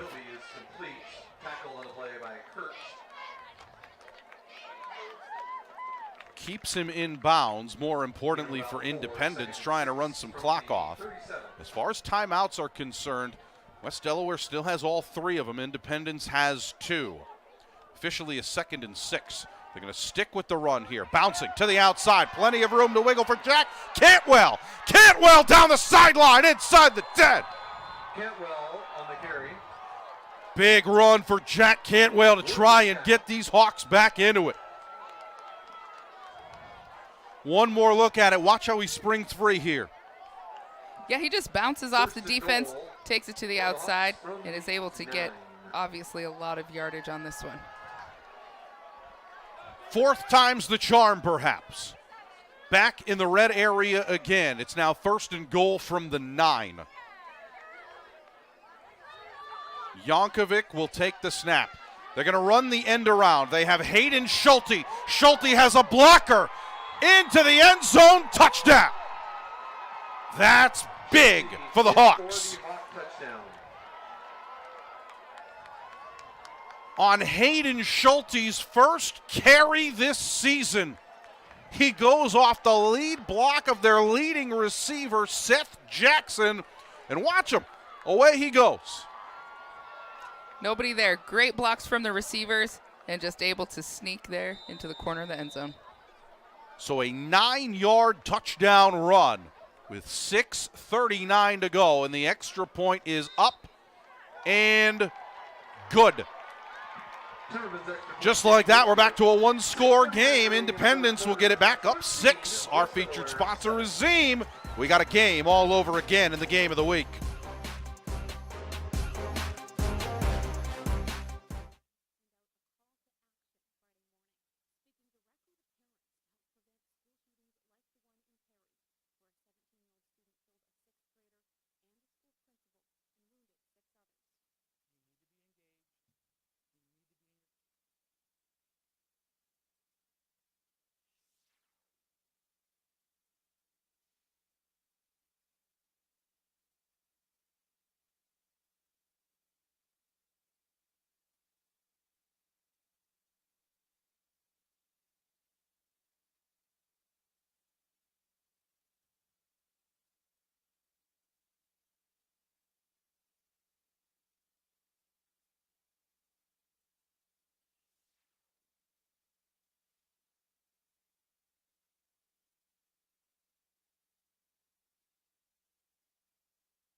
Here we go on the kickoff return. Good job defensively on special teams.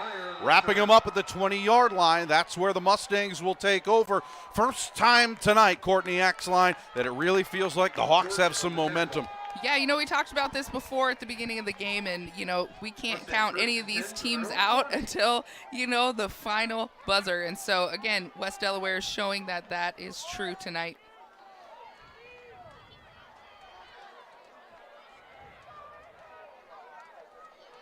And now, with 6.5 to go, if you're Independence, you need the clock to run. You need to pick up first downs. Miller throwing. Ball caught right at the sticks and plenty of room to wiggle. They find their leading receiver in Brady Kurt, and Kurt gets free. A gain of 26. Just a simple button hook and let him go. Kurt has done everything for this team, and they have found ways to get him involved. Away he goes once again, and just making guys miss.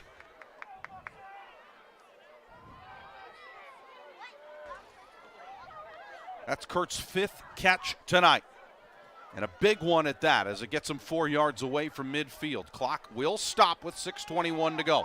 They're going to run it here off the left side, and there's Kittner again. And Kittner's able to pick up a couple here, so it'll bring up 2nd and 8.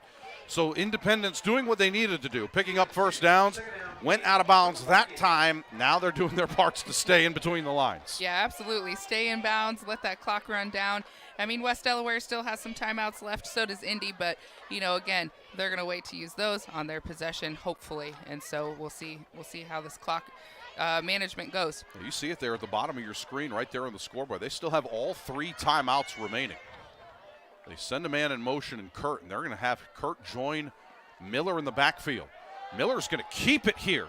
E.J. Miller gets up to about inside West Delaware territory, the 49, and now 5 yards away from the first down.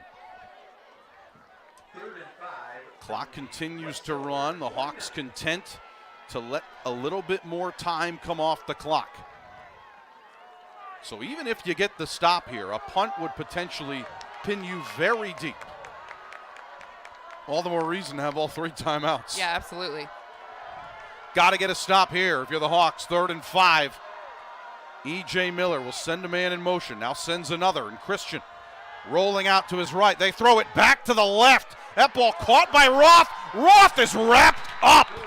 Tremendous tackle that time as Luke Beswick comes up with a big one. Stops him at the line of scrimmage. It's 4th down and 5.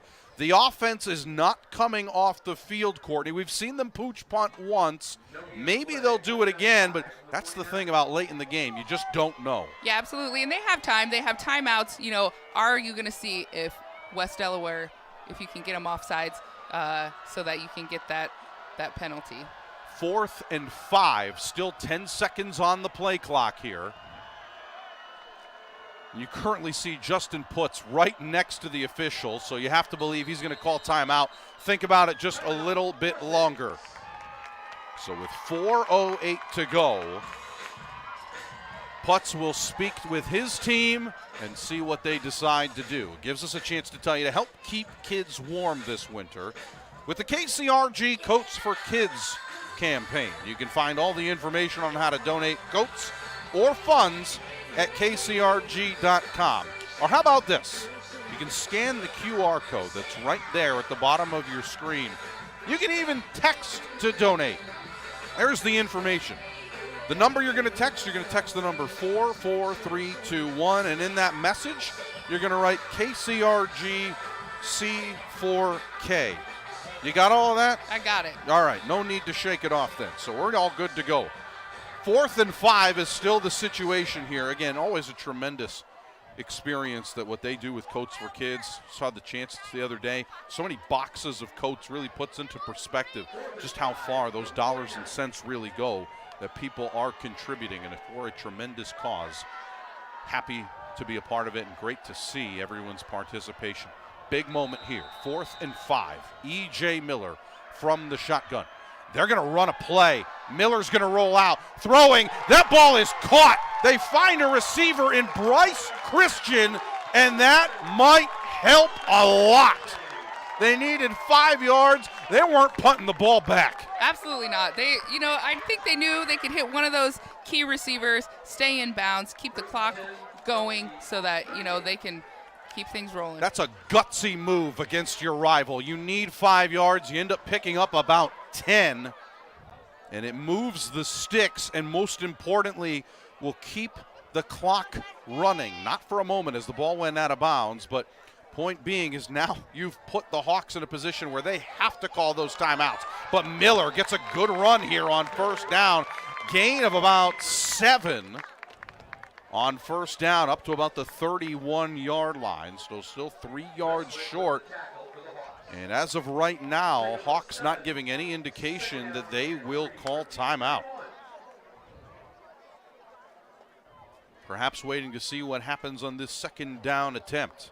But you better believe these Independence Mustangs are going to take every second they can off the clock. Still 16 seconds on the play clock for those of you that want to keep track of the clock at home. A one-score game again between these teams.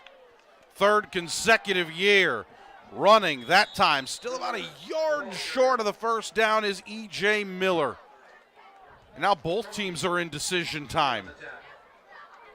The one thing you know for certain is if the Mustangs did not punt when they were all the way back, they're not going to punt it now.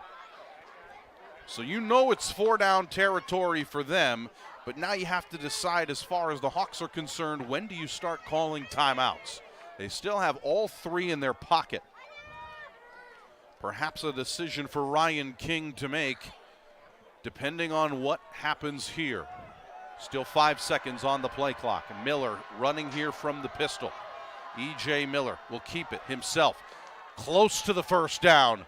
This is all going to come down to the spot. The far official who gets this call has him right near the sticks. The initial signal is 4th down.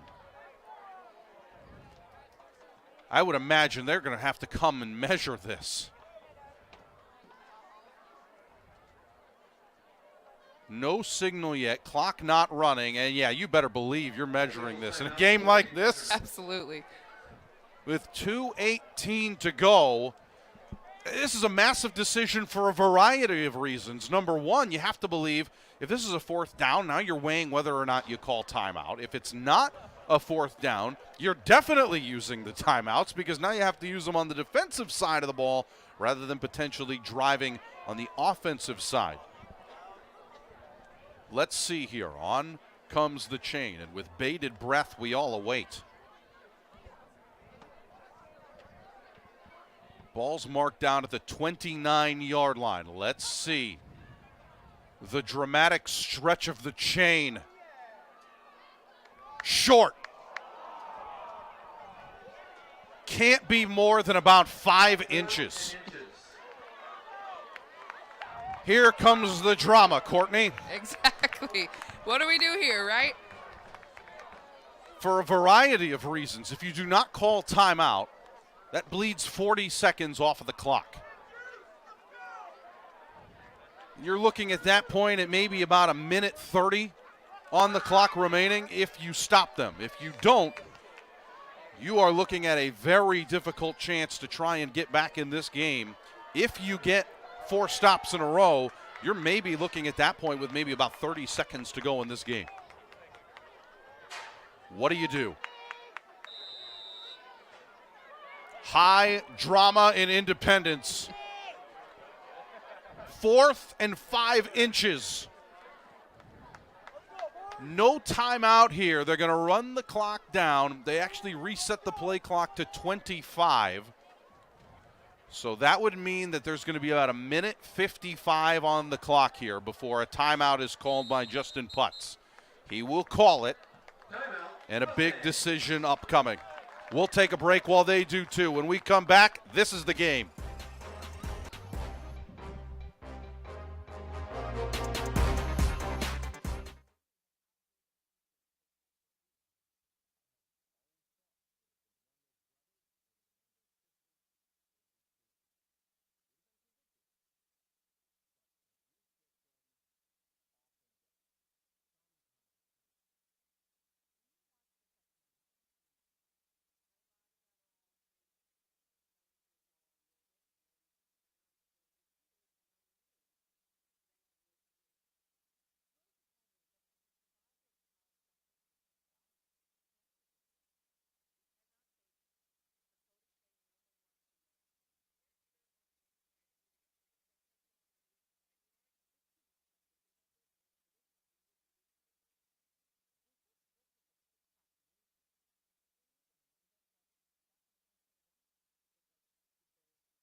Fourth and 5 inches. They're trying to get it going with E.J. Miller. Miller didn't get very far.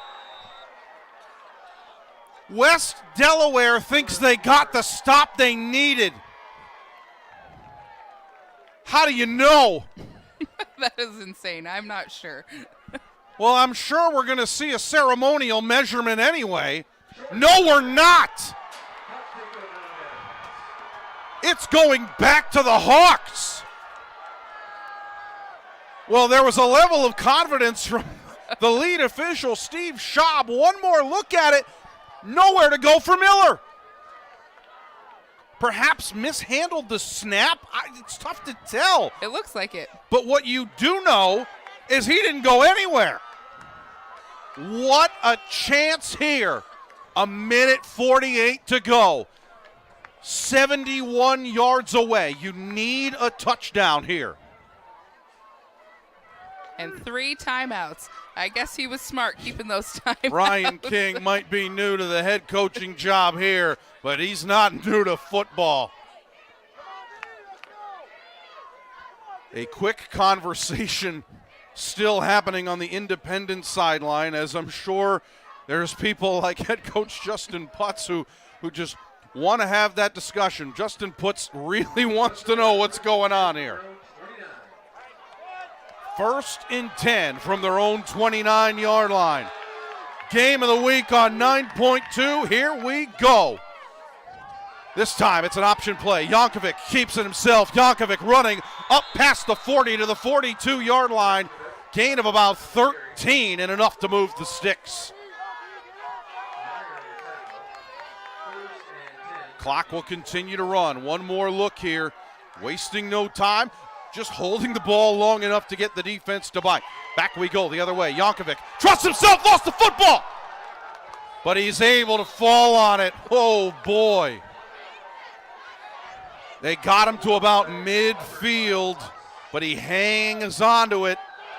They'll continue to move quickly here. As you get another look, you saw it just pop out, but he fell right back on it at midfield. Yankovic says, give me the ball. Yankovic says, get out of my way. Another first down. We are moving quickly.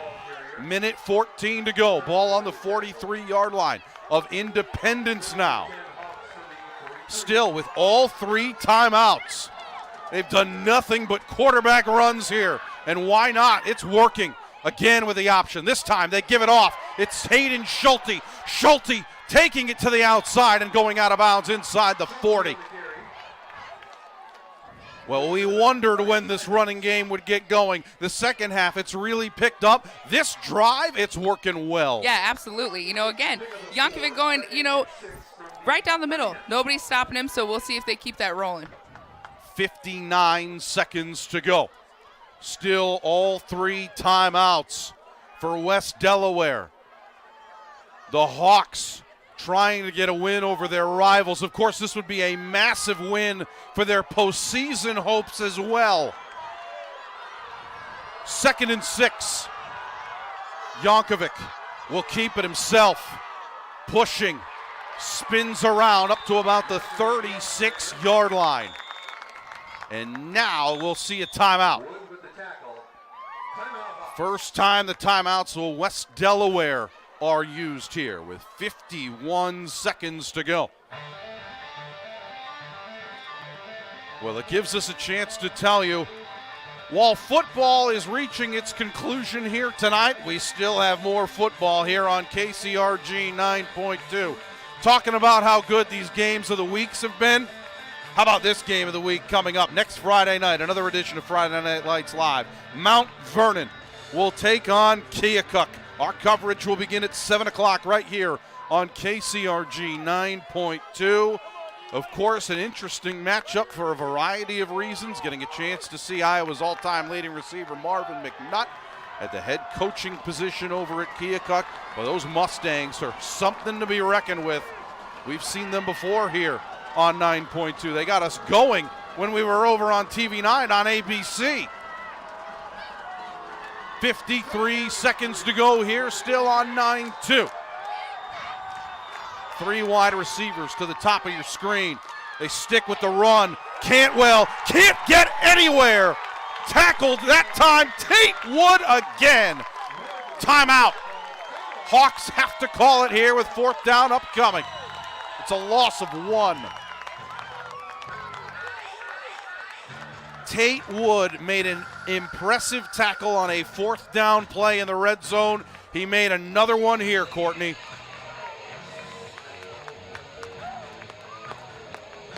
Just simply wrapping up. That's all it is. Leading tackler for this team. Coming near 80 tackles on the season. Don't fall asleep now, little one. We've got a lot of fun still to come.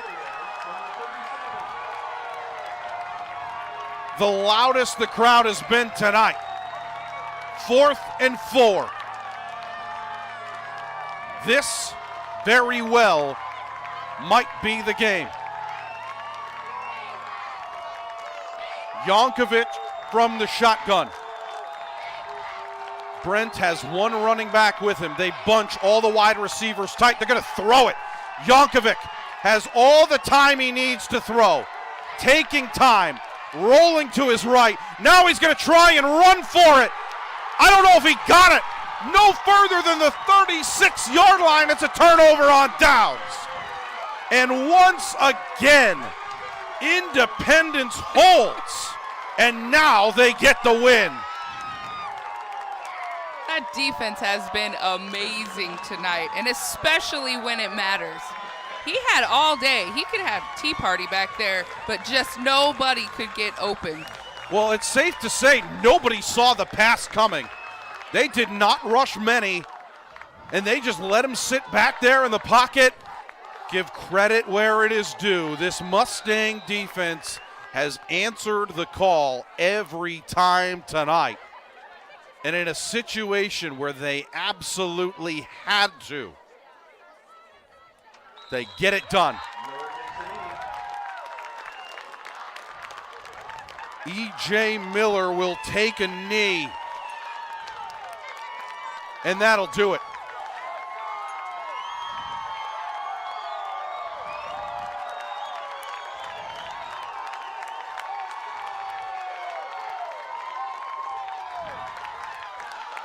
Independence gets a massive win over their rival.